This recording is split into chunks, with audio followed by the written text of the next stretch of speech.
Hi guys, my name is Irene Cablao and our vlog for today is interviewing a basketball player.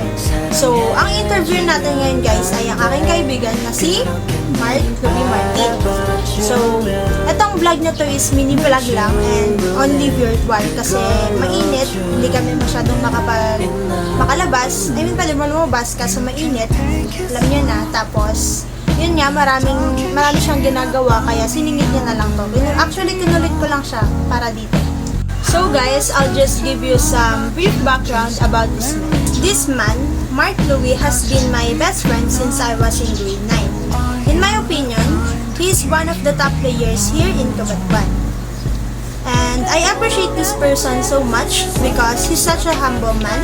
Despite his talents and achievements, he remains humble and polite towards all individuals. So, our first question is, what are the preparation you have made before the competitions? So, his answer is, next video. My preparation before the competition is to condition my body, stamina, mentally, and pray before play the game. And the next question is, what is the most challenging part as a basketball player? Pagkaroon ng injuries kasi di sigurado kung may balik mo yung laro mo eh. May babalik mo yung laro mo ng 100%. Tapos, miscommunication with your team to defense, strengths, para hindi magkaroon ng easy shot yung kalaban. Number 3 question is, what are the problems you have encountered before, during, and after the game? Before yung jersey na hindi pa natutuyo kasi sunod-sunod yung laro. During is yung possibilities na nagsusumbatan ng bawat isa dahil sa depensa, hindi magkaintindihan. After game, pag natatalo, hindi nagpapansinan yung iba. Next is, how you accept when you losing a game and win after the game? Pag natatalo, magpaka-sportsmanship na lang. And para manalo sa susunod na game, mag-step up kung anong kulang at problema sa game nung natalo. Next is, what is the worst practice you ever enjoyed? The worst thing is yung preparation namin, kabramit nun 1 month. Babad sa araw, puro leg day, pahinga namin nun. Water break lang, tapos pagkakain, ganon. Is there a particular significance to your jersey number?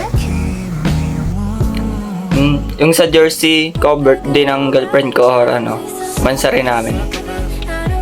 Next is, how do you channel your frustration when the referee's decisions doesn't go your way? Respect the referee's decision and focus na lang sa laro para hindi masira yung laro mo. Number 8 question is, what advice has the coach given you that you always remember? Always practice even at home. And kung kaya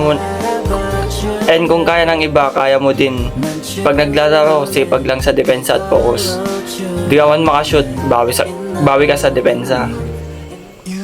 And also, number 9, what tips would you give to someone going out for basketball? Tips for those who want to play basketball. Just enjoy the game of basketball. Train hard to achieve your best game. Tapos dapat hindi mainitin ang ulo mo. Hindi mainitin ang ulo mo sa loob ng court. Mas lalo na pag errors sa team, and always respect the referee's decision.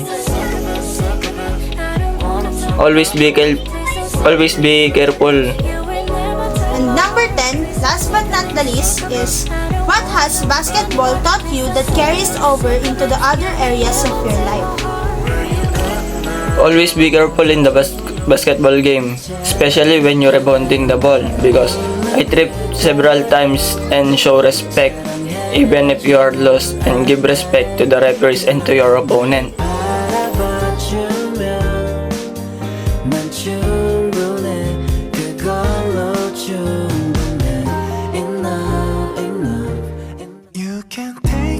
And that's all for today's vlog. Sana may nakuha kayo at akong aral sa video na to. And thank you for my friend for hosting my vlog. That's all. Goodbye!